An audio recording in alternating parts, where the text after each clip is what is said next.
আল্লাহ রাব্বুল আলামিন বলছেন ওয়ালিকুল্লি উম্মাতিন জাআলনা মানসাকা। আল্লাহ রাব্বুল আলামিন বলছেন দুনিয়ার মানুষ জেনে রাখো, আল্লাহ রাব্বুল আলামিন পৃথিবীর যত উম্মত প্রেরণ করেছেন সব উম্মতের জন্য নুসুক দান করেছেন। আল্লাহ রাব্বুল আলামিন মানসাক করেছেন, কুরবানির একটা স্থল বানিয়েছেন। মুফাসসিরিনে কেরাম ব্যাখ্যা করছেন আল্লাহ যেখানে মানসাক বলেছেন এইটার মূল শব্দ নুসুক। নুসুক মূলত তিন ধরনের কাজের জন্য ব্যবহার হয়। একটা হচ্ছে জন্তু জবেহের জন্য, 2 নম্বর হচ্ছে হজের কাজকর্মের জন্য, আর 3 নম্বর ঈদের দিনে মানুষ যে একত্রিত হয় এই একত্রিত হওয়াটাকে নুসুক বলে।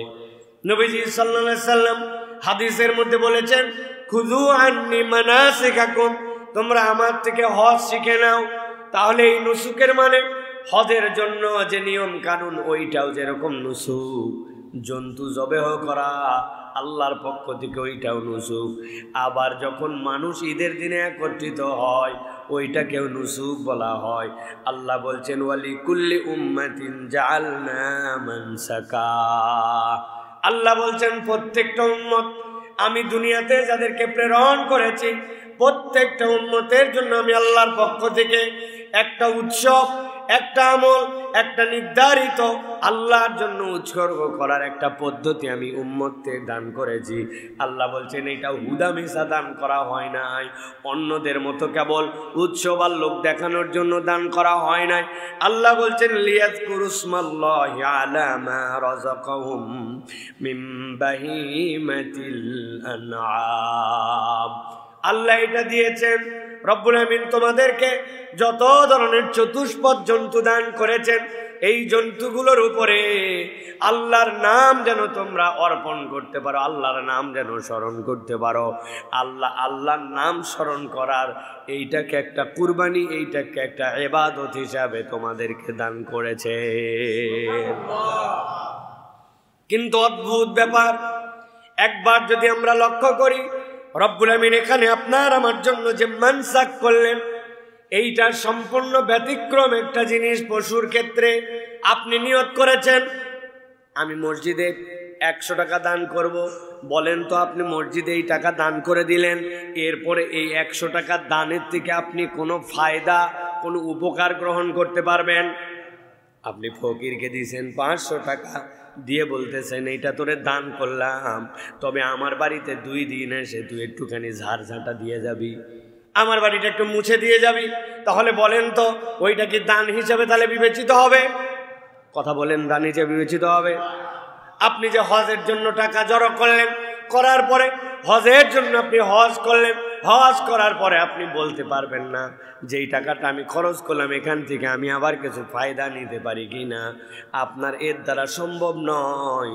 কিন্তু একমাত্র আল্লাহর জন্য আপনি যেই পশুর উপরে জবেহ করতেছেন আল্লাহ বলছেন আমি আমার গোলামদের জন্য এত বড় নিয়ামত এইটাকে বানাইছি, আমার জন্যই আমার দেওয়া পশুতে তার টাকায় কিনে কুরবানি করলো, আমার নাম তার উপরে জপ করলো, ওই নাম জপ করাটুকুই তার ইবাদত হয়ে গেল।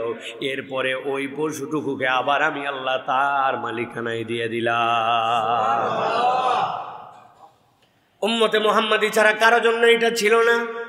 আগেকার উম্মতের জন্য নির্ধারিত পদ্ধতি ছিল, যদি কেউ কোনো পশু জবেহ করে, করার পরে রাত্রেবেলা সন্ধ্যাবেলা ওইটাকে বাইরে রেখে দিয়ে আসতে হতো। ফজরের পরে যখন সকাল হতো যাওয়ার পরে যদি দেখা যেত আসমান থেকে কোনো উল্কাপিণ্ড, কোনো আগুন এসেছে, আসার পরে যেই পশুটা মাঠের মধ্যে যেখানে রেখে আসছিল ওইটা ছাই হয়ে গেছে, ভস্মীভূত হয়ে গেছে, তাহলে বুঝে ফেলতো মানুষ আমার আল্লাহর জন্য যে কুরবানি করেছি সেইটা কবুল। আর যারটা সকালবেলা দেখা যাচ্ছে আস্ত আছে, আগের মতোই আছে, তাহলে বোঝা যেত তার এই কুরবানির মধ্যে ভেজাল আছে, আল্লাহ রব্বুল আলামিন কবুল করেন নাই। আপনাকে আমাকে রব্বুল আমিন এই বাহ্যিক অপমান থেকেও রক্ষা করেছেন, কেননা আপনার আমার যে কামাইয়ের লেভেল যদি আল্লাহর পক্ষ থেকে বিধান থাকতো তাহলে মাঠকে মাঠ দুর্গন্ধ হয়ে যেত। দুর্গন্ধ তো হতোই হতো, সাথে সাথে আমরা অপমানিত হয়ে যেতাম। আল্লাহ রাব্বুল আমিন এই জন্য বলছেন বান্দা আমি তোর জন্য যে নিয়ামত দিলাম, মা রাযাকাকুম মিন বাহিমাতিল আনআম, আমি রব্বুল আমিন তোকে এই বাহিমাতুল আনআম গুলাও দিয়েছি, এই পশুগুলাও আমি তোকে দিয়েছি। আল্লাহ বলছেন এইটার উপরে আল্লাহর নাম জপ করা, এইটাই হচ্ছে আল্লাহর পক্ষ থেকে দেওয়া তোমাদের জন্য একটা ইবাদত। আল্লাহ রাব্বুল আমিন বলছেন ফাইলাহুকুম ইলাহু ওয়াহিদ, জেনে রাখো তোমাদের সকলের ইলাহ এক। যত উম্মত যাদেরকে যেটাই দেওয়া হোক ইলাহ হিসাবে সকলের ইলাহ হচ্ছেন আল্লাহ। আল্লাহ এরপরে বলছেন নবী আপনি জানান ফালাহু আসলিমু, অতএব ইলাহ যদি একজনই হন এদিক সেদিক কেন তোমরা আত্মসমর্পণ করো? আত্মসমর্পণ যদি করতে চাও আল্লাহর কাছে আত্মসমর্পণ করো। ওয়া বাশশিরিল মুখবিতিন, আর আমার পয়গম্বর যারা দুনিয়ার বুকে মুখবিত আপনি তাদেরকে আল্লাহর পক্ষ থেকে সুসংবাদ দিয়ে দেন। আল্লাহর পক্ষ থেকে মুখবিতদেরকে আপনি শুভ সংবাদ দেন। আল্লাহ রাব্বুল আমিন বলছেন ফালাহু আসলিমু, আল্লাহর কাছে তুমি আত্মসমর্পণ করো, আল্লাহর কাছে তুমি মুসলমান হিসেবে পরিগণিত হও। উদখুলু ফিস সিলমি কাফা, ধানায় বানাই করে নয়, পূর্ণ আল্লাহর কাছে ঈমান নিয়ে আল্লাহর কাছে তুমি প্রবেশ করো। আল্লাহ রাব্বুল আমিন বলছেন আর জেনে রাখো আল্লাহর কাছে যারা অবনমত মুখবিত, আমি আল্লাহ বললাম রাসূল আপনি তাদেরকে শুভ সংবাদ দেন। সুবহানাল্লাহ। আল্লাহর পক্ষ থেকে খুশখবরি কাদের জন্য? যারা মুখবিত।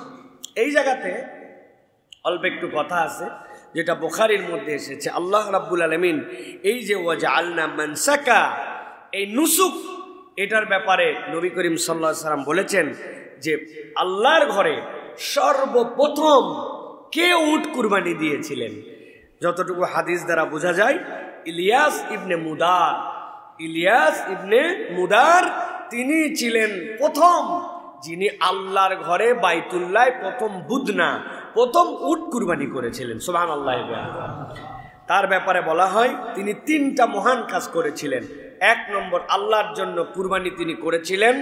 2 নম্বর ডুবে যাওয়া বাইতুল্লাহ, বাইতুল্লাহ ডুবে গিয়েছিল নূহ আলাইহিস সালামের সময়, ডুবে যাওয়া বাইতুল্লাহকে স্বরূপে তিনি পুনরুদ্ধার করেছিলেন। যে অনেক স্ট্রাকচার মানুষ খুঁজে পায় না, কিন্তু এটাই বাইতুল্লাহ, এই বাইতুল্লাহর স্ট্রাকচার তিনি বের করেছিলেন। 3 নম্বর বিধ্বস্ত মাকামে ইব্রাহিম, ইব্রাহিম আলাইহিস সালাম যে ঘর এবং তার যে পদচিহ্ন, ইব্রাহিম আলাইহিস সালাম যেই পাথরের উপরে উঠে উঠে কাবা ঘর নির্মাণ করেছেন, এই জায়গাটুকু ইলিয়াস ইবনে মুদার তিনি এইটাকে আবিষ্কার করেছিলেন আর উট তিনি কুরবানি দিয়েছিলেন। কিন্তু ইলিয়াস ইবনে মুদারের আগে অনেকেই চেষ্টা করছেন, কিন্তু তার মতো পূর্ণাঙ্গভাবে সফল হন নাই কেউ। তিনি প্রথম আল্লাহর ঘরের ভিত্তিতে আবার আল্লাহর ঘর স্থাপন করেছেন, এজন্য তিনি অনন্য মানুষ ছিলেন। ইলিয়াস ইবনে মুদার, তার স্ত্রী তার নাম ছিল খিন্দাক। এই খিন্দাক ইলিয়াস ইবনে মুদার যখন মারা যান তখন তিনি মান্যত করলেন যে আমি প্রত্যেক বৃহস্পতিবার আল্লাহর কাছে কান্নাকাটি করব। 2 নম্বর আমি আর জীবনে কখনো ঘরে বাহিরে কোনো সুগন্ধি লাগাবো না। আর 3 নম্বর বিলাপ করে তিনি কান্নাকাটি করবেন। আল্লাহ রাব্বুল আলামিন এই বিলাপ করা অথবা এই ধরনের অমূলক কসম করা এইগুলা পছন্দ করেন নাই।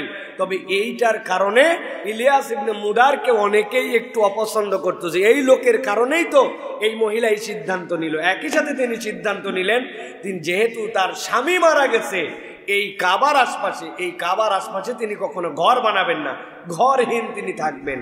এই কাজগুলি ইসলাম পূর্ণাঙ্গ রূপে অ্যালাউ করে না। কিন্তু ইলিয়াস ইবনে মুদার যে অবদান ছিল তার, রাসূলুল্লাহ সাল্লাল্লাহু আলাইহি সাল্লাম বললেন, যেটা আসছে ইমাম মুহাইলি তার থেকে, তিনি বলছেন নবীজি বলেছেন তোমরা ইলিয়াসকে কখনো খারাপ বলো না, কেননা আমি সাক্ষ্য দিচ্ছি যে সে মুমিন বান্দা ছিল। সুবহানাল্লাহ। মুমিন মানে কি? আল্লাহ রাব্বুল আমিন এই আয়াতে কারিমার মধ্যে তার একটা পরিচয় দিয়েছেন, ওয়ালাহু আসলিমু ওয়া বাশশিরিল মুখবিতিন, তিনি ছিলেন আল্লাহর কাছে একজন বিনয়ী বান্দা। সুবহানাল্লাহ। আল্লাহ রাব্বুল আমিন এবার পরিচয় দিচ্ছেন দুনিয়ার মানুষ যাদেরকে আমি রব্বুল আমিন নবীর মাধ্যমে বললাম দুনিয়ার মানুষ তাদের পরিচয় জানো নাকি? ওয়াবাশশিরিল মুখবিতিন। মুখবিতিন কারা? মুফাসসিররা ব্যাখ্যা করছেন, গভীর মনোযোগে বোঝেন। আগে সংজ্ঞাটা বুঝে নেই আমরা যে আল্লাহ রাব্বুল আলামিন মুখবিত শব্দ দ্বারা কি বুঝিয়েছেন। আরবিতে খাবাত শব্দের অর্থ হচ্ছে নিম্নভূমি। একটা ভূমি আছে উচ্চভূমি, আর একটা হচ্ছে খাবাত মানে হচ্ছে নিম্নভূমি। উচ্চভূমির পানিগুলা যখন বর্ষা হয় নিম্নভূমির দিকে গড়ায় যায়। একটা বরেন্দ্র ভূমি বলা হয় যেগুলা লেয়ার বাই লেয়ার উঁচু, আরেকটা হচ্ছে নিম্নভূমি। এমন ব্যক্তিকে খাবিদ বলা হয় যেই ব্যক্তি নিজের যোগ্য অবস্থান থাকার পরে অহংকারী হয় না, বরং ওই মানুষটা নিজেকে নিচু মনে করে। মুফাসসিররা ব্যাখ্যা করছেন, হযরতে কাতাদা এবং ইমাম মুজাহিদ বলছেন মুখবিত মানে আর কিছুই নয়। মুখবিত মানে দুনিয়ার বুকে যেই মানুষটা বিনয়ী, যেই মানুষটা সবসময় বিনয় অবনতভাবে চলে, আল্লাহর কাছে তারাই হচ্ছে মুখবিত। আর আল্লাহ বলছেন বিনয়ী মানুষদের জন্য নবী আপনি জানান তাদেরকে আল্লাহর পক্ষ থেকে শুভ সংবাদ দেওয়া হয়েছে। হযরত আমর ইবনুল আস বলেন, যারা অন্যের উপরে জুলুম করে না এবং কেউ জুলুম করলেও ক্ষমতা থাকার পরেও অন্যায়ভাবে তার উপর থেকে প্রতিশোধ নেয় না, জুলুম করে না, আবার সে জুলুম হয়ে গেছে, সে বুঝছে যে এখন যদি আমি চাই তাহলে ব্যাপক বিধ্বংসী তার উপর থেকে আমি প্রতিশোধ নিতে পারি, ক্ষমতা থাকার পরেও প্রতিশোধ পরায়ণ হয় না, আল্লাহ বলছেন এরাই হচ্ছে মুখবিত।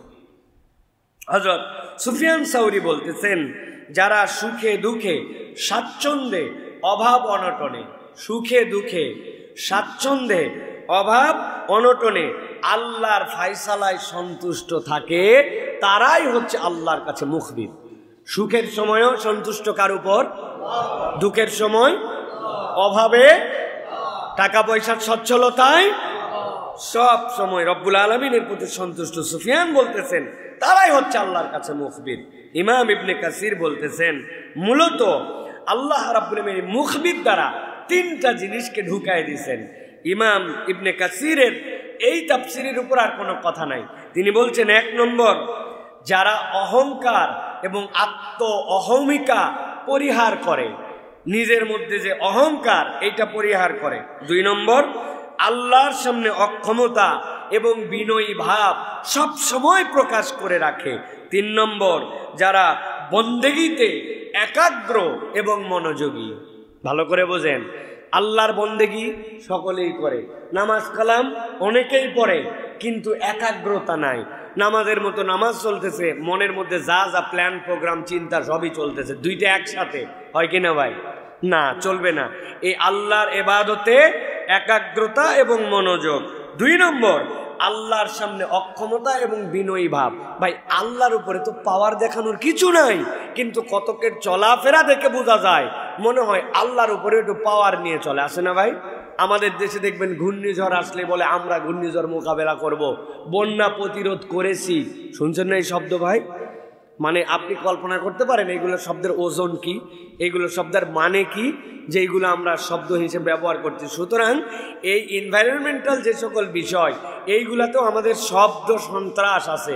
এই শব্দ সন্ত্রাস দিয়া আমাদেরকে শেষ করে দেওয়া হয়। বর্তমানেও অনেক শব্দ সন্ত্রাস চলতেছে, আপনি বোঝেনি না। এখন আমাদের সরকার বলছে আমরা অন্তর্ভুক্তিমূলক ইনক্লুসিভ গভর্নমেন্ট করব। ইনক্লুসিভ মানে কি? আবার বলতেছে আমরা একটা রেইনবো নেশন বানাবো, মানে কি? সকল রং বর্ণের মানুষের মধ্যে থাকবে।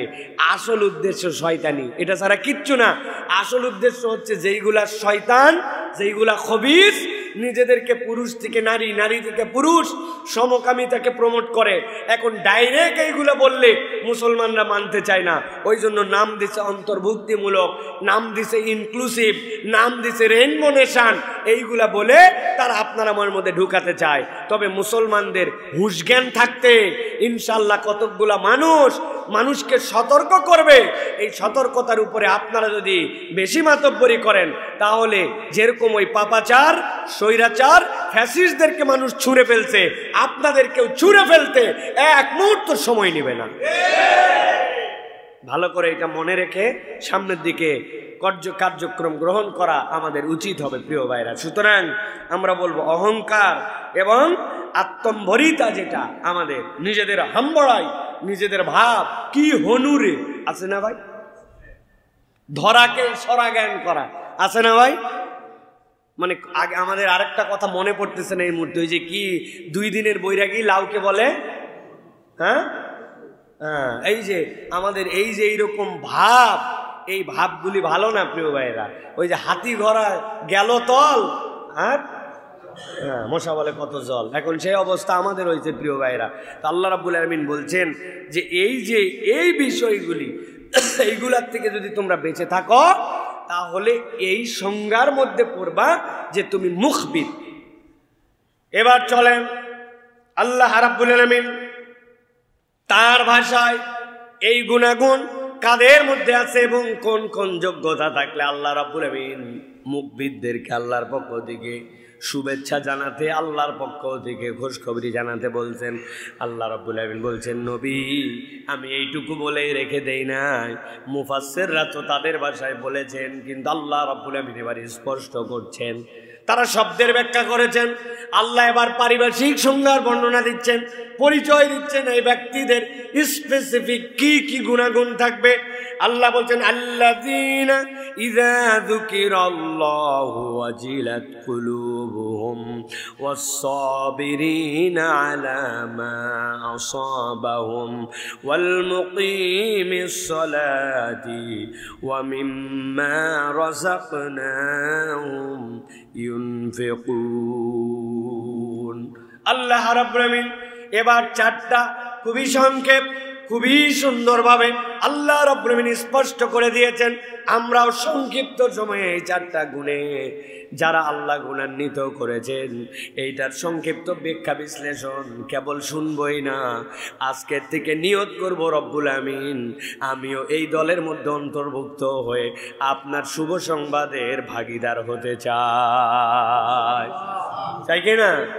কারণ আমি বলনেওয়ালা বলে যাব, আপনি শুননেওয়ালা শুনে শুনে চলে যাবেন, এরকম হবে না। আজকে সিদ্ধান্ত হবে, আজকে নয় এখন থেকেই, যে আমরা যা শুনবো এইটুকু পালন করার জন্য চেষ্টা করতে হবে প্রিয় ভাইয়েরা। 1 নম্বরে আল্লাযীনা ইযা যুকিরাল্লাহু ওয়াজিলাত কুলুবুহুম, আল্লাহ বলছেন যারা আল্লাহর কাছে শুভ সংবাদ পাবে, মুখবিতিনদের অন্তর্ভুক্ত, তাদের 1 নম্বর গুণাগুণ হচ্ছে যখনই আল্লাহর জিকির তাদের সামনে করা হয়, ওয়াজিলাত কুলুবুহুম, তাদের অন্তরগুলো সাথে সাথে আল্লাহ রাব্বুল আমিনের ভালোবাসায়, আল্লাহ রাব্বুল আমিনের ভয় ভীতিতে তাদের অন্তরগুলো সাথে সাথে প্রকম্পিত হয়ে যায়। ইবনে কাসির বলছেন, কারো মহত্বের কারণে, কারো বরত্বের কারণে যখন কোনো মানুষ নিজে নিজে ভয় তৈরি হয়, নিজে নিজে যখন তার মধ্যে এমন অনুভূতি তৈরি হয়, এই ব্যক্তিটার সামনে যা তা বলা যাবে না। আপনি যখন আপনার বন্ধুর সাথে যান তখন আপনি তার সামনে যা ইচ্ছা তাই বলতে পারেন, ইচ্ছা মতো কথাবার্তা বলতে পারেন, ঠিক কিনা? কিন্তু আপনি যদি আপনার ইমামের সামনে যান, আপনি যদি আপনার বাপের সামনে যান, একটু আগে বন্ধুর সাথে যে ভাষায় কথা বলেছেন, খিস্তি খেউর করেছেন, বাপের সামনেই কথা বলা যায় না, ইমামের সামনে কথা বলা যায় না, ঠিক কিনা? আব্দুল্লাহ জাহাঙ্গীর স্যার রহমাতুল্লাহি আলাইহি উদাহরণ দিতেন উনি, যে দেখো মানুষ বলে তার রাগকে সে সামাল দিতে পারে না, এটা একটা সর্বাঙ্গের সত্য কথা নয়, বরং মানুষ চাইলে তার রাগকে সে নিয়ন্ত্রণ করতে পারে। আল্লাহ রাব্বুল আমিন যে বলছেন কাযিবিনাল গাইজ, রাগকে সম্বরণ করতে পারে, এটার সাথে মিলানোর জন্য বলছে। কারণ মহত্বের কারণে ভয়ভীতি কেমন হয়, স্বামী স্ত্রী ফাইট লাগাইছে, ওরে গন্ডগোল, মনে হচ্ছে বাড়ির ভিতরে কিয়ামত শুরু হয়ে গেছে, হয় না ভাই এরকম? ফাটাফাটি অবস্থা, একবারে মোটামুটি কঠিন অবস্থা, স্বামী স্ত্রী 2 জন চিল্লা চিল্লি হই চই, যখন তখন কিয়ামত কিয়ামত ভাব। এখন রাগের ঠেলায় স্বামী যা ইচ্ছা তাই বলতেছে, মনে হচ্ছে এই রাগ আর থামবে না, শেষই করে ফেলবে, এরকম একটা অবস্থা। এমন সময় বাড়ির দরজায় কেউ একজন এসে নক করেছে, ডেকেছে। এখন রাগের সময় দরজায় ডাকছে, একবার না তাও পরপর 2-3 বার কলিং বেল দিছে, বলছে খালি যাই আজকে গেটে, কোন বেটা আজকার শেষ করে ফেলবো। ধরেন ওই সময় তার বাড়ির সামনে সে ধারণা করছে কোনো ফকির মিসকিন হয়তো টাকা চাইতে আসছে, আর ব্যাক কল এতবার ডাকে নাকি শুনছি তো, ভিতরে রাখ, সামনে ওই জায়গায় আজকে কিছু না হলেও এমন কিছু কথা শোনাবে, ওর কলিজাটা ঠান্ডা করে দিবে একবারে। দরজাটা খুলছে, খুলে দেখে এমপি সাহেব দাঁড়ায় আছে। কে দাঁড়াইছে? এমপি সাহেবকে দেখে, ভাই আপনি কিরকম করে গেছিল মোশানটা? মোশান গেছিল বক্সিং নিয়ে, এক্ষুনি নাক মুখ সব উড়ায় ফেলবে। আর এমপিকে দেখে পানি হয়ে গেছে, ভাই আপনি আসবেন আমার বাড়িতে, একটু বলে আসবেন না? কেমনে কিরে ভাই আসে? এমন হাসি দিচ্ছে মনে হচ্ছে বাড়িতে এতক্ষণ শুধু হাসতে হাসতে গড়াগড়ি দিচ্ছিল, আসলে বাড়িতে কি করতেছিল ভাই? ঝগড়া করতেছিল। তো ওই ব্যক্তির ওয়েট, ব্যক্তির অবস্থান, ব্যক্তির ব্যক্তিত্ব দেখে তার 3 বারের ডাকা, অসময় আসা, ভিতরের রাগ, সব পানি, ঠিক কিনা? তাহলে মানুষ এটাকে নিয়ন্ত্রণ করতে পারে। তো ইমাম ইবনে কাসির বলতেছেন যে যুকিরাল্লাহু ওয়াজিলাত কুলুবুহুম, এটার ব্যাখ্যা হচ্ছে যখনই আল্লাহর জাহান্নামের কথা শোনানো হয়, আল্লাহর কোনো হুকুম আহকাম শোনানো হয়, এটা এইখান দিয়ে ঢুকে এইখান দিয়ে বের হয় না, বরং আল্লাহর মহত্বর দিকে তাকায়া ওই বান্দার দিলটা সাথে সাথে নরম হয়ে যায়, ওই বান্দার দিলটা বিনয়ী হয়ে যায়, সে আর এটার উপরে কোনো কথাবার্তা বলে না। সুবহানাল্লাহ। যার দিলের হাল এরকম, ফাতুল কাদিরের মধ্যে আসছে দৃঢ় ইমানি শক্তির প্রমাণ, আল্লাহর নামে কোনো কিছু বললে যেই দিলের মধ্যে প্রভাব বিস্তার করে, তুমি ওই দিল হয়েছে কিনা একটুখানি বিচার বিশ্লেষণ করে দেখো। যদি ওই দিল থাকে, আল্লাহ বলছেন ওই বান্দা আল্লাহর কাছে মুখবিতিনদের মধ্যে অন্তর্ভুক্ত। সূরা আনফাল 2 নম্বর আয়াতের মধ্যে আল্লাহ রাব্বুল আমিন নিজে এইটার তাফসীর করেছেন। আল্লাহ রাব্বুল আমিন যে বললেন ইযা যুকিরাল্লাহু ওয়াজিলাত কুলুবুহুম, এইটার ধারণাটা কি? আল্লাহ বলছেন ইন্নামাল মুমিনুনাল্লাযীনা ইযা যুকিরাল্লাহু ওয়াজিলাত কুলুবুহুম ওয়া ইযা তুলিয়াত আলাইহিম আয়াতুহু যাদাতুহুম ঈমানা ওয়া আলা রাব্বিহিম ইয়াতাওয়াক্কালুন। আল্লাহ রাব্বুল আমিন সূরা আনফালের মধ্যে বলছেন, গভীর মনোযোগে বোঝেন, আল্লাহ বলছেন যখন আল্লাহর নাম, আল্লাহর বিধান তার সামনে তেলাওয়াত করা হয়, আল্লাহ স্পষ্ট করে দিয়েছেন, যখন তার সামনে কোরআনের বিধান পড়া হয়, আল্লাহ বলছেন ওয়াজিলাত কুলুবুহুম, তার অন্তরটা বিনয় অবনত হয়ে যায়, আল্লাহর দিকে মনটা তার এমনভাবে আল্লাহ রাব্বুল আমিনের দিকে ভীত সন্তুষ্ট হয়। আল্লাহ বলছেন এই ভীত সন্তুষ্ট হয়ে ওই বান্দাটা ঘাবড়ায় যায় না। ওয়াইযা তুলিয়াত আলাইহিম আয়াতুহু, আর আল্লাহর আয়াত যখন তার সামনে তিলাওয়াত করা হয়, ওয়াজিলাত কুলুবুহুম, আল্লাহ রাব্বুল আমিন বলছেন যাদাতুহুম ঈমানা, আল্লাহর আয়াত শুনে তার ঈমানটা বৃদ্ধি পেয়ে যায়। ওয়া আলা রাব্বিহিম ইয়াতাওয়াক্কালুন, আর ওই বান্দা অন্য কোনো দিকে ভরসা করে না। এই 2 বার্তা তাকে এমন নিয়ামত দেয়, ওই বান্দা আল্লাহর উপর ভরসাকারী হয়ে যায়। যাদাতুহুম ঈমানা, এই কথাটাকে একটু বোঝেন। একটা গ্লাস অর্ধেক ভরা আছে অথবা 3% ভরা আছে 4 ভাগের মধ্যে, এখন আপনি বলছেন বাকিটা ভরাও, ঠিক কিনা? কিন্তু গ্লাস যদি পুরাটা ফাঁকা থাকে, আপনি কি বলবেন নাকি বাকিটা ভরাও? তখন আপনি বলবেন ফাঁকা গ্লাস ভরাও। কথাটা কিন্তু একটু চিকন কথা, কিন্তু ভালো করে অনুভব করেন। আবার বলি, একটা গ্লাস অথবা ধরেন একটা আপনার বাড়িতে চালের ড্রাম আছে, আপনার স্ত্রী বলতেছে চাল কিন্তু শেষের দিকে, চাল কিন্তু শেষের দিকে কিনা লাগবে চাল, আপনি চাল নিয়ে এসে বাকিটা ভরাচ্ছেন, তার মানে শেষ হয়ে যায় নাই। আর যদি বলে একবারে ফাঁকা হয়ে গেছে, তখন আপনাকে ফাঁকাটা ভরাতে হবে, ফাঁকাটা পূর্ণ করতে হবে। গভীর মনোযোগে বুঝেন, আল্লাহ রাব্বুল আমিন বলছেন ওয়াইযা তুলিয়াত আলাইহিম আয়াতু যাদাতুহুম ঈমানা, ঈমান যদি না থাকে তাহলে বাড়বে আবার কেমনে?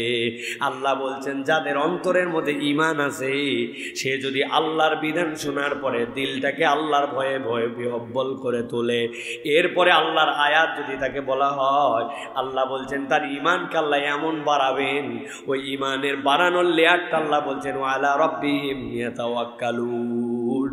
ওই বান্দার কারো প্রতি ভরসা করবে না, তার ঈমানের কারণে সে আল্লাহর উপরে ভরসাকারী হয়ে যাবে। মাঝে মাঝে আমি উদাহরণ দেই, আমার বাচ্চাদেরকে মাঝে মাঝে বলি, মা আমার জন্য একটু পানি নিয়ে আসো তো। একই কেস, যেরকম দরজা খোলার জন্য 3 জনকে লাগে, যদি 3 জন থাকে তো পানি আনার জন্য 150 3 জন। একজন পানি নিয়েছে, ছোট মানুষ, গ্লাস ভরাতে ভরাতেই এমন ভরাইছে গ্লাসের উপরেও আধা সুত উঠে গেছে, পরে নাই কিন্তু টাইটুম্বুর।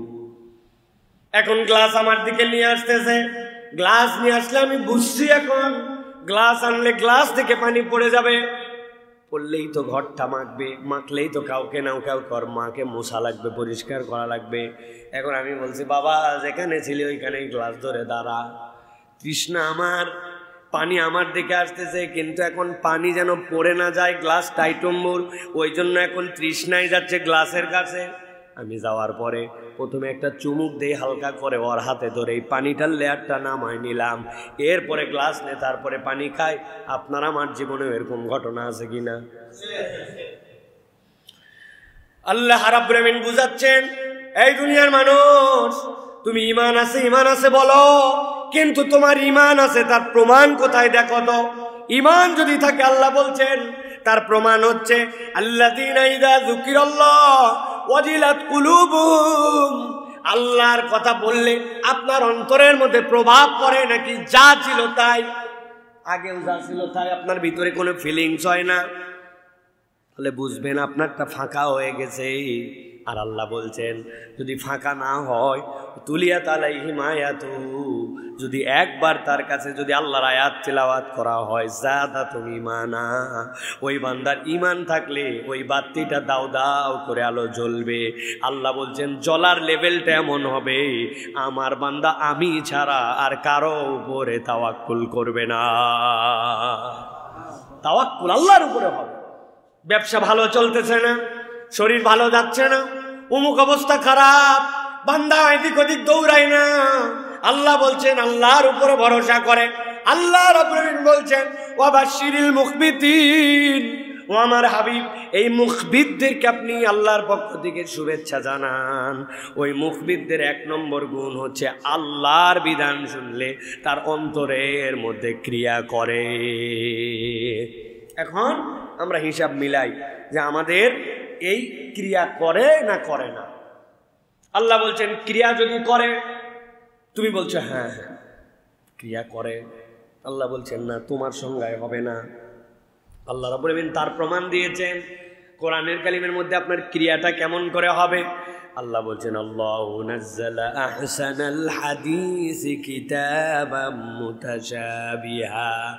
মুতাশাবিহাম মাসানিয়া তাকশাইরু মিনহু জুলুদুল্লাযীনা ইয়াখশাউনা রাব্বাহুম সুম্মা তালিনু জুলুদুহুম ওয়া কুলুবুহুম ইলা যিকরিল্লাহ যালিকা হুদাল্লাহি ইয়াহদি বিহি মাইয়াশা। আল্লাহ বলছেন এই দুনিয়ার মানুষ, তুমি মাঝে মাঝে না বলো অমুক কথা শুনে গায়ে তাকায় দেখেন আমার পশম দাঁড়ায় গেছে, বলি না আমরা? ভয়ে আমার পিলা চমকায় গেছে, পিছন দিক থেকে মনে হয় একটা ঠান্ডা নেমে পা দিয়ে নেমে গেছে, বলি কিনা আমরা? ঠিক আল্লাহ একই কথা বলছেন। আল্লাহ এমন কিতাব তোমাদেরকে অবতীর্ণ করেছেন যার মধ্যে আল্লাহ রাব্বুল আলামিন তোমাদের জন্য আল্লাহর পক্ষ থেকে দিক নির্দেশনা দিয়েছেন। যখন বান্দা এই কিতাবের বিধান শুনে তাকশাইরু মিনহু জুলুদুল্লাযীনা ইয়াখশাউনা রাব্বাহুম, যারা আল্লাহকে ভয় করে তাদের আল্লাহ বলছেন তাদের চামড়ার উপরে যেই পশমগুলি আছে আল্লাহর ভয়ে এইগুলা দাঁড়ায়া যায়। আল্লাহ বলছেন অনুভূতির লেভেলটা এমন হয় যে যখন সেরকম আল্লাহর ভয়ে ভীত বিহ্বল হয়, সুম্মা তালিনু জুলুদুহুম ওয়া কুলুবুহুম লিযিকরিল্লাহ, ভয় পাইছি বিরাট ভয়, আল্লাহ বলছেন এইটার কোনো ভ্যালু নাই। এমন ভয় পাইছে, আল্লাহ বলছেন এরপরে তার পুরা শরীর আর তার অন্তর আল্লাহর জিকিরে নিমজ্জিত হয়ে যায়। সুম্মা তালিনু জুলুদুহুম ওয়া কুলুবুহুম, শরীরও যেরকম অবনত হয়, অন্তর অবনত হয়। আমি আল্লাহকে ভয় করি, ইনশাআল্লাহ বলি, কিন্তু কাজ হয় না। আল্লাহ বলছেন আল্লাহর ভাষা কেবল ভীত বহব বলে হয় নাই, তোমার অন্তর, তোমার শরীর আল্লাহর জন্য বিনম্র হয়ে গেছে। তালিন, তালিন মানে কি? মিশে যাওয়া, মিলে যাওয়া। যা অন্তরের ফিলিংস, ওই ফিলিংসের সাথে তোমার কাজ মিলে গেছে। ওয়াজ শুনছে জাহান্নামের ভয় এরকম কি, যদি সুদ খান এই অপরাধ, ঘুষ খান এইরকম শাস্তি, অপরের সম্পদ যদি মেরে দেন পিছনের দিকে আল্লাহ ডান্ডা বেরি লাগায়া জাহান্নামে নামায় ফেলবেন। ভয়ে কিভাবে সহ্য করব, ভয়ে অস্থির। কিন্তু তার কাজ আর ওই যে সম্পদটা মেরে খাইছে ওইটা ফেরত দেওয়ার কোনো চিন্তা হয় না। আল্লাহ বলছেন এই সকল ভুয়া ভয়ের কোনো দাম নাই। তার ভয় পেয়েছে এবং তার শরীর এবং অন্তর বিনম্র হয়ে গেছে। আল্লাহ বলছেন যালিকা হুদাল্লাহি ইয়াহদি মান ইয়াশা, আল্লাহ বলছেন এটাই হচ্ছে আল্লাহর পক্ষ থেকে হেদায়েত। আল্লাহ যাকে ইচ্ছা হেদায়েত দেন। আল্লাহ রাব্বুল আলামিন ওয়া মান ইউদ্লিলিল্লাহু ফামা লাহু মিন হাদ, আর কেউ যদি পথভ্রষ্ট হয়ে যায় কার ক্ষমতা আছে তাকে হেদায়েত দিবে? এই জন্য আল্লাহ বলছেন অন্তর বিনম্র করো, অন্তরকে আল্লাহ রাব্বুল আলামিনের কাছে সমর্পণ করে দাও। তাহলে 1 নম্বর কি পাইলাম, যে আল্লাহর বিধিবিধানে অন্তর বিনম্র হয়। 2 নম্বরে আল্লাহ বলছেন আস-সাবিরিনা আলা মা আসাবাহুম, এই মানুষগুলা দুনিয়ার বুকে আল্লাহ রাব্বুল আলামিন যে রকম অবস্থায় তাকে চাপায় দেন না কেন, সে ওই অবস্থার উপরেই সবর করে। আল্লাহ রাব্বুল আলামিন বলছেন যা খুঁয়েছে, হারিয়ে ফেলছে এরকম অনেক কিছু আমাদের, অথবা আমাদের উপরে এমন কিছু আরোপ করে দেওয়া হয়েছে যেটা আমি হারিয়ে ফেলেছি, অথবা যেটা আমার উপরে বিপদ এসেছে, উভয় অবস্থাতেই এই বান্দাটা আল্লাহর উপরে ধৈর্য ধারণ করে। আল্লাহর ধৈর্য ধারণের উপরে, নিয়ামতের উপরে তার এইগুলা প্রভাব বিস্তার করতে পারে না।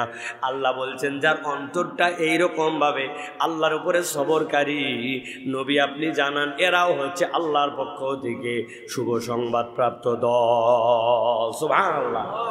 বলতে সহজ, খুবই সহজ মনে হয় যে আমরা তো ধৈর্য ধরে আছি, এত সহজ নয়।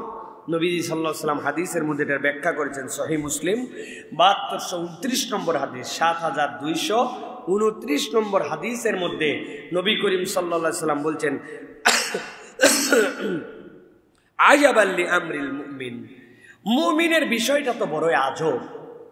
কেন আজব? নবীজি বলছেন ইন্না আমরাহু কুল্লাহু খাইর, মুমিনের যা আছে জীবনে সবই কল্যাণ। সুবহানাল্লাহ বলে।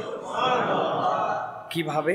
নবীজি বলছেন ওয়ালাইসা যালিকা লিআহাদিন ইল্লা লিমুমিনিন, মুমিন ছাড়া কারো জীবনে এটা হওয়াই সম্ভব নয়। আল্লাহু আকবার। মুমিনের যা আছে সবই কল্যাণ, মুমিন ছাড়া নবী বলছেন এটা কারো জীবনে হওয়াই সম্ভব নয়। কিভাবে? নবী বলছেন ইন আসাবাতহু সাররাউ শাকারা ফাকানা খায়রাল লাহু, যখন তার উপরে কোনো খারাপ অথবা তার উপরে কোনো কঠিন বিষয় পতিত হয়, এই অথবা তার উপরে কোনো কল্যাণ আল্লাহ রাব্বুল আলামিন দেন, যে এই বান্দাটা আল্লাহ রাব্বুল আলামিনের পক্ষ থেকে একটা ভালো বিষয় পেয়ে গেছে, সাথে সাথে সে আল্লাহ রাব্বুল আলামিনের কৃতজ্ঞতা করে, আর কৃতজ্ঞতা তো তার জন্য কল্যাণ। এরপরে নবীজি বলছেন ওয়াইনা আসাবাতহু দাররা, অথবা তার উপর যদি কোনো খারাপ কিছু আসে সাবারা, তাহলে সে এর উপরে ধৈর্য ধরে, ফাকানা লাহু খায়র, তাহলে এটাও তার জন্য খায়রাল লাহু, এটাও তার জন্য কল্যাণ। ভালো একটা কিছু পাইছে, কৃতজ্ঞ হয়ে গেছে, এটা তার কল্যাণ। কিছু একটা খারাপ হয়েছে, ধৈর্য ধরছে, আল্লাহ না বলছে তুমি ধৈর্য ধরো, তাহলে মুখবিতিনদের অন্তর্ভুক্ত হবে, ওইটাও তার জন্য কল্যাণ। ভালো হলেও তার কল্যাণ, খারাপ হলেও তার কল্যাণ। সুবহানাল্লাহ। নবীজি সাল্লাল্লাহু আলাইহি সাল্লাম এটা বলেছেন প্রিয় ভাইয়ের। এই জন্য আল্লাহর সিদ্ধান্তে সন্তুষ্ট থাকা এটাই আমাদের জন্য বিজয়। কি বলেছি ভাই? আল্লাহর সিদ্ধান্তে সন্তুষ্ট থাকা এটাই আমাদের জন্য বিজয়। কোরআন এইগুলো আমাদেরকে ইন্ডিকেট করেছে। ইউসুফ আলাইহিস সালাম তাকে ছলনা করা হলো না, এরপর ইউসুফ আলাইহিস সালামকে ধরে নিয়ে যায় জেলে রাখা হলো। জেলে রাখা হয়েছে না? বলেন তো ভাই, জেলে রাখা কি আমাদের জন্য ভালো কাজ না খারাপ কাজ? আমাদের স্বাভাবিক বিশ্লেষণে এটা আমাদের জন্য কল্যাণ না অকল্যাণ? কেউ যেচে পড়ে জেলে থাকতে চায়, এরকম জিন্দেগি চায় না।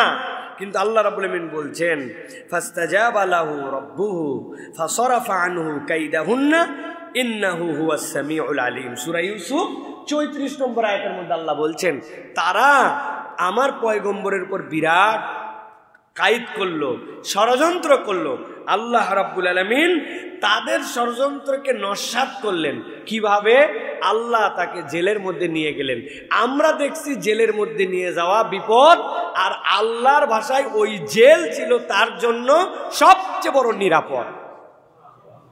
রব্বুল আমিন সবচেয়ে বড় নিরাপত্তা তার মধ্যে তাকে দিয়েছেন। শুধু নিরাপত্তাই নয়, বিনা পুঁজির একটা এমন যোগ্যতা আল্লাহ দিয়েছেন যে পৃথিবীতে আর কোনো পয়গম্বরকে, আল্লাহ সকল পয়গম্বরকে দিয়েছেন কিন্তু বিনা পুঁজিতে এই জিনিসটা আল্লাহ রাব্বুল আমিন কোনো পয়গম্বরকে সম্মানিত করেন নাই।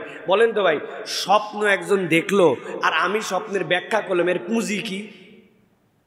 ইউনিভার্সিটিতে পড়ালেখা করা লাগছে না ভাই? হ্যাঁ, কোনো পুঁজি আছে এটার ভাই?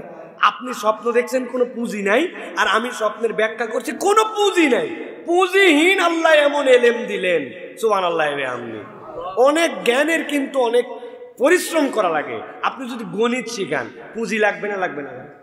কেইসা পুঁজি লাগবে, এটা আপনাকে জানতে হবে। আপনি ভূগোল পড়াবেন, দুনিয়ার ব্যাপারে আপনার কত বড় জ্ঞান লাগবে বলেন তো ভাই। আসমান বিদ্যায় একজন সায়েন্টিস্ট, সে নোবেল পাইছে, কিন্তু তাকে কতটুক পর্যন্ত জ্ঞান অর্জন করতে হয়েছে। আর উনি স্বপ্ন দেখছে যে মিশরের মধ্যে এরকম দুর্ভিক্ষ, সবাই শেষ হয়ে যাচ্ছে, এই 7টা গরু, এরপরে উনি এটার ব্যাখ্যা করে দিচ্ছে। উনি এটার কোনো পুঁজি আছে? আল্লাহ রাব্বুল আমিনের পক্ষ থেকে এইটা আসছে। আল্লাহ বলতেছেন তুমি দেখলে যে বান্দা ওনাকে জেলে রাখা হয়েছে বিপদ, আর আমি আল্লাহ সকল ষড়যন্ত্র ওখান থেকে শেষ করে দিয়েছি। সুবহানাল্লাহ। এই জন্য নবীজি বলছেন মুমিনের বিষয়টা কতই না অবাক করা, যে আল্লাহ রাব্বুল আমিন যা দিয়েছেন তার তাই কল্যাণ। ভালো কিছু পাইছে কৃতজ্ঞ, খারাপ হয়েছে সবর। উভয় অবস্থাতে আল্লাহ রাব্বুল আমিন তার জন্য কল্যাণের ফায়সালা করে দিয়েছেন। সুবহানাল্লাহ। আল্লাহ রাব্বুল আমিন এরপরে বলছেন 3 নম্বর গুণ হচ্ছে মুকিমিনাস সালাহ। এই মানুষরা সালাতওয়ালা হবে। আল্লাহর পক্ষ থেকে খোঁজখবরি পেতে হলে, আল্লাহর পক্ষ থেকে নিয়ামত পেতে হলে ইমানদার কখনো বেনামাজি হতে পারে না। গত জুম্মার আলোচনা মনে আছে না নাই? ভুলে গেছেন? নতুন লোকজন অনেক আসছেন, আপনাদের কাছে বলেছি না, ইমানদার কখনো নামাজ ছাড়া হতে পারে না। পাকিস্তানের ওই যে ছাত্র আর শিক্ষক, মনে আছে? ছাত্র শিক্ষককে জিজ্ঞাসা করছিল, শিক্ষক ছাত্রকে বাবা বলো তো নামাজ পড়ে না কারা? ছাত্র উত্তর দিছে কয় শ্রেণীর লোক নামাজ পড়ে না? এই যে মাশাআল্লাহ, মনে আছে কয় শ্রেণী? আবার মনে করাই দেয়, ভালো করে দেখেন, হিসাব মিলাই নেন। আল্লাহ বললেন ওয়াবাশশিরিল মুখবিতিন, আপনি যারা মুখবিত তাদেরকে শুভেচ্ছা জানান, জান্নাতের খোঁজখবরি দেন। আল্লাহ বলছেন ওয়াল মুকিমিনাস সালাহ, তাদের 3 নম্বর গুণাগুণ হবে নামাজহীন হবে না। দুনিয়া একদিক, তার সালাত একদিক। ছাত্র উত্তর দিছে ওস্তাদ দুনিয়াতে 3 শ্রেণীর লোক নামাজ পড়ে না। 1 নম্বর, দুনিয়াতে যারা মারা গেছে তারা নামাজ পড়ে না। বলেন কারা? 2 নম্বরে যারা আস্ত পাগল, অর্ধ পাগল না, একদম আস্ত পাগল, পাগল নামাজ পড়ে না, ঠিক কি না? আর 3 নম্বর বলছে ওই ছেলে ওস্তাদ আমি যতটুকু দেখছি কোনো অমুসলমান নামাজ পড়ে না। তাহলে নামাজ পড়ে না কয় ধরনের লোক? কথা বলেন সবাই, বলেন নাই কারা? আরেকবার বলেন কয় ধরন? 1 নম্বরে যারা মারা গেছে, বলেন যারা। 2 নম্বর যারা। 3 নম্বর যারা অমুসলমান। এবার উত্তর দিবেন, একে একে জিজ্ঞাসা করব, আপনি আমি কি মারা গেছি? বুঝে বল, মারা গেছি। আপনি আমি কি পাগল? আপনি আমি কি অমুসলমান? যারা দূরের থেকে শুনতেছেন মসজিদের মধ্যে যারা, তারা না হয় বাদ দিলাম, দূরে যারা, আপনারা কি অমুসলমান? হ্যাঁ, তাহলে এখন আপনার কাছে আমি কিন্তু একটাও আটকাই নাই। আপনারা নিজেরা বলছেন, আপনারা নিজেরাই বলছেন পাগল নন, অমুসলমান নন। আবার নিজেরাই বলছেন আমরা হচ্ছে দুনিয়ার বুকে মৃত নন, তাহলে আপনি যদি জীবিত থাকেন, আপনি যদি পাগল না হন আর অমুসলমান না হন, তাহলে আপনার নামাজ পড়া লাগবে। নামাজ যদি না পড়েন, ওই তিনটার মধ্যে একটাই ঢুকে যাওয়ার সম্ভাবনা আছে, ঠিক কি না? একজন নাকি জিজ্ঞাসা করছে, এই তুই কি ভিক্ষা করা ছেড়ে দিছিস না এখনো করিস? ওই লোক আগে সত্যি ভিক্ষা করতেন, এখন কি উত্তর দিবে ভাই? ভিক্ষা করা ছেড়ে দিছিস না এখনো করিস? বলবে না না। তার মানে কি? আগে ভিক্ষা করতে এখন বাদ দিস। আর যদি হ্যাঁ হ্যাঁ, তার মানে আগেও ভিক্ষা করতে এখনো ভিক্ষা করে। তাই প্রশ্নটা কিন্তু আটকায় গেছেন ভাই। আল্লাহ রাব্বুল আলামিন এই জন্য বুঝাইছেন, হায়াত আছে যার, পাগল নয় যে, আর ইমানের দাবিদার ও নামাজ ছাড়া থাকতে পারে। এখন আপনার সিদ্ধান্ত, এটা বাকিটা আপনার কাছে। এই আলোচনা শেষ। 4 নম্বরে আল্লাহ রাব্বুল আলামিন বলছেন, ওয়াবাশশিরিল মুখবিতিন, যারা মুখবিত তাদের শুভ সংবাদ দেন। 4 নম্বর তাদের গুণাগুণ কি? 4 নম্বর তাদের গুণ হচ্ছে মিম্মা রাযাকনাহুম ইউনফিকুন। আল্লাহ বলছেন, আল্লাহ তাদেরকে যে রিজিক দিয়েছেন, ওই বান্দা কৃপণতা করে না, ওই রিজিক থেকে বান্দা খরচ করে। সুবহানাল্লাহ। আল্লাহ রাব্বুল আলামিন সূরা আলে ইমরান 37 নম্বর আয়াতের মধ্যে বলছেন, ইন্নাল্লাহা ইয়ারযুকু মান ইয়াশাউ বিগাইরি হিসাব। এই দুনিয়ার মানুষ, রব্বুল আলামিন যাকে ইচ্ছা তাকে হিসাব ছাড়া রিজিক দিতে পারেন। মুখবিতরা যদি 3টা গুণ পূরণ করে, আল্লাহ রাব্বুল আলামিন 4 নম্বরে যে বলেছেন, সে তার রিজিক থেকে রিজিক দান করে, আল্লাহ তাকে এমন রিজিক দিবেন সে দান করে হিসাব করতে পারবে না, হিসাবের মধ্যে আনতে পারবে না। আল্লাহ রাব্বুল আলামিন তার যে গুণাগুণের কথা বলেছেন, যে 1 নম্বর সে যদি যুকিরাল্লাহু ওয়াজিলাত কুলুবুহুম, 2 নম্বর যদি ওই বান্দা আস-সাবিরিন আলা মা আসাবাহুম, তার হালতের উপর সে যদি সবরকারী হয়, আর 3 নম্বর যদি নামাজি হয়, আল্লাহ বলছেন তার 4র্থ গুণ হবে ওয়া মিম্মা রাযাকনাহুম ইউনফিকুন, সে আল্লাহর দেওয়া রিজিক থেকে দান করে। কিন্তু আল্লাহ বলছেন, আল্লাহ তো রিজিক দেয়, দানও করে, কিন্তু আল্লাহ তাকে কি দিবেন? ইন্নাল্লাহা ইয়ারযুকু মান ইয়াশাউ বিগাইরি হিসাব। আল্লাহ যাকে ইচ্ছা তাকে হিসাব ছাড়া রিজিক দিবেন। ওই হিসাব ছাড়া রিজিক অন্য কেউ পাবে না, মুখবিত বান্দারা পাবে। সুবহানাল্লাহ। ইমাম ইবনে আশুর রাহমাতুল্লাহি আলাইহি আত-তাহরিব ওয়াত তানবীরের মধ্যে বলছেন, বান্দা একটু ভালো করে বোঝো, আল্লাহ বলছেন হিসাব ছাড়া রিজিক দেন। অনেকেই বলে আল্লাহ আমাকে অনেক দিছে ভাই, তার মানে বুঝেন আপনি বেহিসাব দেয় নাই। আল্লাহ যেটা দিছে আপনি গুনতে পারবেন না, গুনতে না পারার মানে হচ্ছে ওটা বেহিসাব। সুবহানাল্লাহ বলেন। আপনি যদি গুনতেই পারেন, হিসাবের মধ্যে আনতে পারেন, তাহলে কেমনে হলো? আল্লাহ আপনাকে হিসাবের মধ্যে মিলাতে দিবে না। কেমনে চলে যায়, কেমনে পার হয়, কোত্থেকে আসে, আমার হিসাবে কুলায় না। রব্বুল আলামিন বলছেন ওইটাই না হচ্ছে বেগাইরি হিসাব। আল্লাহ রব্বুল আলামিন তোমাকে অজস্র দিবেন। ওইটার ধরন কি? আল্লাহ কোরআনুল কারীমের সূরা আলে ইমরানের 73-74 নম্বর আয়াতের মধ্যে আল্লাহ সেটারও ধারণা দিয়েছেন, কুল ইন্নাল ফাদলা বিয়াদিল্লাহি ইউতিহি মান ইয়াশা ওয়াল্লাহু ওয়াসিউন আলিম। আল্লাহ বলছেন বান্দাদেরকে বলেন, দুনিয়ার যত ফদল, দুনিয়ার যত নিয়ামত, সবগুলা আল্লাহর হাতে। কার হাতে? ইউতিহি মান ইয়াশা, আল্লাহ যাকে ইচ্ছা তাকে দেন। যাকে ইচ্ছা মানে কি? আল্লাহ বলছেন বাশশিরিল মুখবিতিন, আপনি মুখবিতদেরকে শুভ সংবাদ দেন। আল্লাহ বোঝাতে চান রব্বুল আমিন যাকে ইচ্ছা মানে আমার কোয়ালিটির মধ্যে যে আসছে, আমি ওই বান্দাদেরকেই নিয়ামত দেই। আল্লাহু ওয়াসিউন আলিম, আল্লাহ মহা প্রশস্ত সর্বজ্ঞ। আল্লাহু ওয়াসিউন আলিম, আল্লাহ যদি বাঁচায় রাখে আমাকে, শুধু এই আয়াতের উপর একদিন একটা খুতবা দেব ইনশাআল্লাহ। ওয়াসে মানে কি, আলিম মানে কি, আল্লাহ কি বার্তার মধ্যে ঢুকাইছেন আল্লাহ নিজে একটু ব্যাখ্যা করছেন। ইয়াখতাসু বিরহমাতিহি মান ইয়াশা আল্লাহু যুল ফাদলিল আযীম। আল্লাহ বলছেন আল্লাহ যাকে ইচ্ছা তাকে আল্লাহ রাব্বুল আলামিন নির্বাচিত করে নেন। সুবহানাল্লাহ বলেন। ইয়াখতাসু বিরহমাতিহি মান ইয়াশা, রব্বুল আলামিন যাকে ইচ্ছা তাকে নির্বাচিত করেন। ইয়াখতাসু মানে নির্বাচিত করা, খাস করা। আল্লাহ বলছেন আল্লাহু যুল ফাদলিল আযীম, আল্লাহ রাব্বুল আলামিন সর্বজ্ঞাত, তার কাছে যত ফজল আছে। সুবহানাল্লাহ।